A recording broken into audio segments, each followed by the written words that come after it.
வணக்கம். இலங்கை செய்திகளுடன் நான் ரோஷன். விரிவான செய்திகளுக்கு முன் தலைப்புச் செய்திகள். அஞ்சல் ஊழியர்களின் பணி புறக்கணிப்பு இன்று வெள்ளிக்கிழமை 5வது நாளாகவும் தொடர்கின்றது. முன்னாள் ஜனாதிபதி ரணில் விக்ரமசிங்கே இன்று குற்றப்புலனாய்வு திணைக்களத்தில் முன்னிலை. தொடர்ந்தும் இனவாத அரசியல் பாதையை பின்பற்றினால் வடக்கு மற்றும் கிழக்கில் சுமந்திரனின் அரசியல் எதிர்காலம் சிக்கலுக்குள்ளாகும் என்று பிரதியமைச்சர் மஹிந்த ஜெயசிங்க எச்சரிக்கை. இறக்குமதி பொருட்கள் மற்றும் வாகனங்களுக்கான வரிகளை அதிகரித்தாலேயே சுங்கத்துறை வருமானம் அதிகரித்துள்ளதாக பாராளுமன்ற உறுப்பினர் முஜிபுர் ரஹ்மான் தெரிவிப்பு. தொடர்வதை விரிவான செய்திகள். அஞ்சல் ஊழியர்களின் பணிப்புறக்கணிப்பு இன்று வெள்ளிக்கிழமை 5வது நாளாகவும் தொடரும் என்று அஞ்சல் தொழிற்சங்க முன்னணியின் ஒருங்கிணைப்பாளர் சிந்தக பண்டார தெரிவித்துள்ளார். 19 கோரிக்கைகளை முன்வைத்து கடந்த 17ஆம் தேதியிலிருந்து அஞ்சல் ஊழியர்கள் பணிப்புறக்கணிப்பில் ஈடுபட்டு வருகின்றனர். தொழிற்சங்க போராட்டத்தில் ஈடுபட்டு வரும் தபால் திணைக்கள பணியாளர்களுக்கு ஆகஸ்ட் மாத சம்பளம் வழங்கப்பட மாட்டாது என்றும் அறிவிக்கப்பட்டுள்ளது. தபால்மா அதிபர் ருவான் சந்திரகுமார் இந்த எச்சரிக்கையை விடுத்துள்ளார். மாதாந்த சம்பளம் தேவை என்றால் உடன் பணிக்கு திரும்புமாறு தபால்மா அதிபர் எழுத்து மூலம் பணியாளர்களுக்கு அறிவித்துள்ளார். தொழிற்சங்க போராட்டத்தில் ஈடுபட்டு வரும் தொழிற்சங்கங்களுக்கும் இந்த விடயம் தொடர்பாக அறிவிக்கப்பட்டுள்ளதாகவும் அவர் தெரிவித்திருந்தார். மேலும் அனைத்து ஊழியர்களின் விடுமுறைகளும் ரத்து செய்யப்பட்டுள்ளதுடன் சுகவீன விடுமுறைகளுக்கு அரச மருத்துவ சான்றிதழ் கட்டாயமாக சமர்ப்பிக்கப்பட வேண்டும் என்றும் அறிவிக்கப்பட்டுள்ளது. இதேவேளை தொழிற்சங்க போராட்டம் காரணமாக 140 பில்லியன் ரூபாய் நஷ்டம் இதுவரையில் ஏற்பட்டுள்ளதாகவும் அவர் தெரிவித்துள்ளார். முன்னாள் ஜனாதிபதி ரணில் விக்ரமசிங்கவுக்கு அரசாங்கம் வழங்கிய உத்தியோகபூர்வ வாகனத்தின் காப்பீட்டு பிரீமியம் இதுவரை செலுத்தப்படாமல் இருப்பது வெளிச்சத்திற்கு வந்துள்ளது. இதற்கான பொறுப்பை அரசு நிறுவனத்தினால் புறக்கணிக்கப்பட்டுள்ளதாக தெரிவிக்கப்படுகின்றது. அதன் விளைவாக வாகனத்தின் காப்பீட்டு சான்றிதழ் ஏற்கனவே காலாவதியாகியுள்ளது. செல்லுபடியாகும் காப்பீடு இன்றி அந்த உத்தியோகபூர்வ காரை பயன்படுத்த முடியாது என்பதால் ரணில் விக்ரமசிங்கே தற்போது தனது பயணங்களுக்கு தனியார் வாகனங்களை பயன்படுத்தி வருவதாக தகவல்கள் தெரிவிக்கின்றன. இதேவேளை முன்னாள் ஜனாதிபதி ரணில் விக்ரமசிங்கே இன்றைய தினம் குற்றப்புலனாய்வு திணைக்களத்தில் முன்னிலையாகியுள்ளார். ஜனாதிபதியாக இருந்த காலத்தில் மேற்கொண்டிருந்த வெளிநாட்டு பயணங்கள் தொடர்பாக வாக்குமூலம் பெறுவதற்காக அவருக்கு முன்னதாக அழைப்பு விடுக்கப்பட்டிருந்தது. இதேபோல் இந்த விடயத்திலே முன்னாள் ஜனாதிபதியின் செயலாளர் சமன் ஏக்கநாயக்க மற்றும் பிரத்யேக செயலாளர் சாண்ட்ரா பிரேரா ஆகியோரிடமும் முன்னதாக குற்றப்புலனாய்வு திணைக்களம் வாக்குமூலம் பதிவு செய்திருந்தது. குறிப்பாக நியூயார்க்குக்கு உத்தியோகபூர்வ விஜயம் மேற்கொண்டிருந்த போது லண்டன் பல்கலைக்கழகத்தில் நடைபெற்ற பட்டமளிப்பு விழாவில் கலந்து கொள்வதற்காக அவர் பிரித்தானியாவுக்கு சென்றமை தொடர்பாகவே இந்த விசாரணைகள் முன்னெடுக்கப்படுகிறது. வடக்கு மற்றும் கிழக்கில் சுமந்திரனின் அரசியல் எதிர்காலம் அவர் தொடர்ந்தும் இனவாத அரசியல் பாதையினை பின்பற்றினால் சிக்கலுக்குள்ளாகும் என்று பிரதியமைச்சர் மஹிந்த ஜெயசிங்க எச்சரித்துள்ளார். இது தொடர்பாக அவர் மேலும் தெரிவிக்கையில், சுமந்திரன் அடிப்படைவாதி அல்லர். இதுவரை அவர் நடுநிலைவாதி என்று நாங்கள் கருதி இருந்தோம். ஆனால் நடுநிலைவாதம் என்ற போர்வைக்குள் மறைந்திருக்கு இனவாதம் தற்போது வெளிப்படையாகி உள்ளது. இனவாதம் இல்லாமல் அவர்களுக்கு அரசியல் இருப்பு இல்லை என்பதும் உண்மைதான். ஆனால் இனவாதத்திற்கு ஒருபோதும் நிலைத்தன்மை இருக்காது என்பதை புரிந்து கொள்ள வேண்டும். சுமந்திரன் எடுத்துக்கொண்டுள்ள பாதை தவறானது. அவர் இனவாதத்தை விட்டு விலகி நாட்டின் சமாதானத்துவத்திற்காக செயல்படுவது நல்லது. இல்லையில் அவரின் அரசியல் எதிர்காலம் நிச்சயமாக ஆபத்துக்குள்ளாகும். கடந்த முறை நாடாளுமன்றத்திற்கு கூட அவர் வரவில்லை. எதிர்காலத்தில் வடக்கு கிழக்கில் அவரது அரசியல் இருப்புகள் கிட்டாமல் போகும் என்றும் அவர் குறிப்பிட்டுள்ளார்.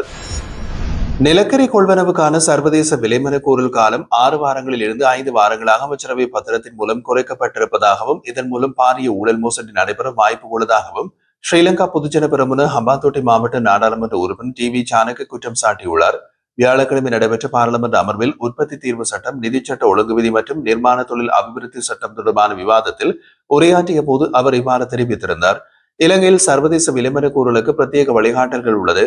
குறைந்தபட்சம் 6 வாரங்கள் வழங்கப்பட வேண்டும். ஆனால் நிலக்கரி கொள்வனவு தொடர்பான அமைச்சரவை பத்திரத்தின் மூலம் அந்த வாரங்கள் 5 வாரங்களாக குறைக்கப்பட்டுள்ளது. பின்னர் வலுசக்தி அமைச்சு நாட்டின் நிலக்கரி தீர்ந்துவிடும் என்று கூறி தேசிய பிறகை ஆணைக்குழுவிடம் 3 வாரமாக குறைக்க கூறியுள்ளது. இதன் மூலம் சர்வதேச விலைமன கூறல் முதன்முறையாக 3 வாரங்களுக்குள் முடிக்கப்பட உள்ளது என்றார்.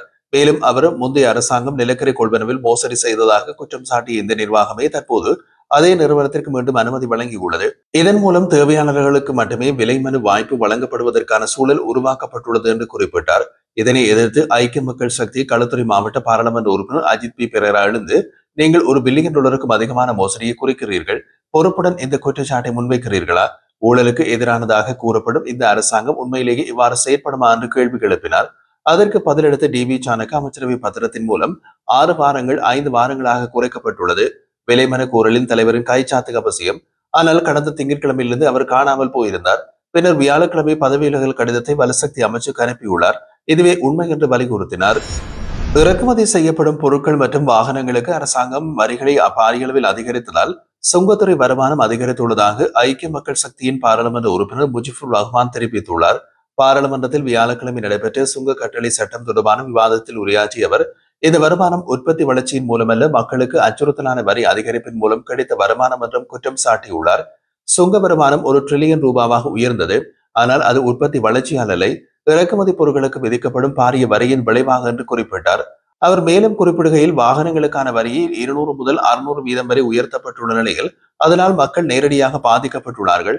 2020ஆம் ஆண்டு 25 லட்சத்தில் கிடைத்த சுசுகி வெகனார் வாகனம் தற்போது 95 லட்சம் ரூபாய் வரை அதிகரித்துள்ளது. ஜப்பானிலிருந்து இறக்குமதி செய்யப்படும் வாகனங்கள் துறைமுகத்தில் தடுத்து வைக்கப்பட்டுள்ளன என்றும் இதனால் துறைமுகம் கொடுக்கும் நஷ்டஈடுகள் சீனாவுக்கு செல்வதாகவும் கூறினார். அரிசி, உப்பு, கோதுமை, மா உள்ளிட்ட அத்தியாவசிய பொருட்களுக்கு கூட 1 கிலோவுக்கு 40 தொடக்கம் 65 ரூபாய் வரை விதிக்கப்பட்டுள்ளதாக அவர் சுட்டிக்காட்டினார். இது குறைந்த வருமானம் பெறும் மக்களுக்கு பெரும் சுமையாக உள்ளது. சுங்க திணைக்களம் ஜனாதிபதியின் கீழ் இருக்கின்றது. இறக்குமதி கட்டுப்பாட்டு திணைக்களம் நிதியமைச்சின் கீழ் உள்ளது. இரண்டும் ஒரே தலைமையின் கீழ் இருந்ததாலும் ஒரே மேசையில் அமர்ந்து பிரச்சனையை தீர்க்க முடியாத நிலை இப்போது காணப்படுகின்றது. இது அரசின் நிர்வாக திறனின்மையை காட்டுகிறது என்று அவர் தெரிவித்தார். இறக்குமதி செய்யப்பட்டு ஆயிரக்கணக்கான வாகனங்கள் ஹம்பாந்தோட்டை துறைமுகத்தில் தடுத்து வைக்கப்பட்டுள்ள நிலையில் அவற்றை விடுவிக்க நடவடிக்கை எடுக்க வேண்டும் என்றும் இதன் மூலம் மக்கள் மீதான விலைச்சுமையை குறைக்க முடியும் என்றும் அவர் கோரிக்கை விடுத்தார்.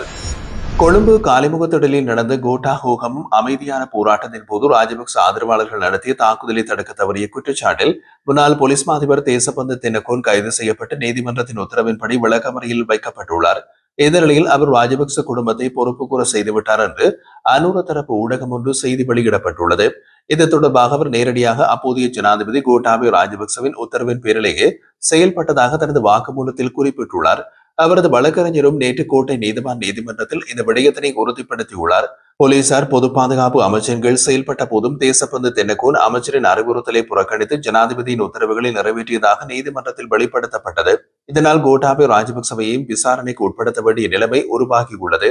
மேலும் தேசபந்து தென்னகோன் ராஜபக்ச குடும்பத்தை குறிவைத்து வெளிப்படுத்திய தகவல்களின் தொடர்ச்சியாக பல முக்கிய உண்மைகள் அடுத்த கட்ட விசாரணைகளின் மூலம் வெளிச்சத்திற்கு வரக்கூடும் என்று சட்ட ஆய்வாளர்கள் சுட்டிக்காட்டுகின்றனர்.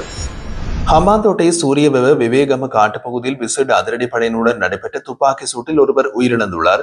சுட்டு காயமடைந்த சந்தேக நபர் வைத்தியசாலையில் அனுமதிக்கப்பட்ட போது உயிரிழந்ததாக தெரிவிக்கப்படுகிறது. இதேவேளை துப்பாக்கி சூட்டில் காயமடைந்த விசேட அதிரடிப்படை அதிகாரி ஒருவர் சூரியவெவ வைத்தியசாலையில் சிகிச்சை பெற்று வருகின்றார். சம்பவத்தின் போது 2 சந்தேக நபர்கள் இருந்ததாகவும் அவர்களில் ஒருவருக்கு எதிராக நடவடிக்கை எடுக்கப்பட்ட நிலையில் மற்றொருவர் தப்பி சென்றதாகவும் போலீசார் தெரிவித்தனர். மேலும் துப்பாக்கிச் சூட்டின் போது சந்தேக நபர்கள் அதிகாரிகள் மீது கைகொண்டு வீசியதாகவும் கூறப்படுகிறது. உயிரிழந்த சந்தேக நபர் சமீபத்தில் கொஸ்கொடவில் இடம்பெற்ற துப்பாக்கி சூட்டு சம்பவத்துடன் தொடர்புடையவர் என்றும் போலீசார் உறுதிப்படுத்தியுள்ளார்கள். இந்த சம்பவம் தொடர்பாக மேலதிக விசாரணைகள் நடைபெற்று வருகின்றன.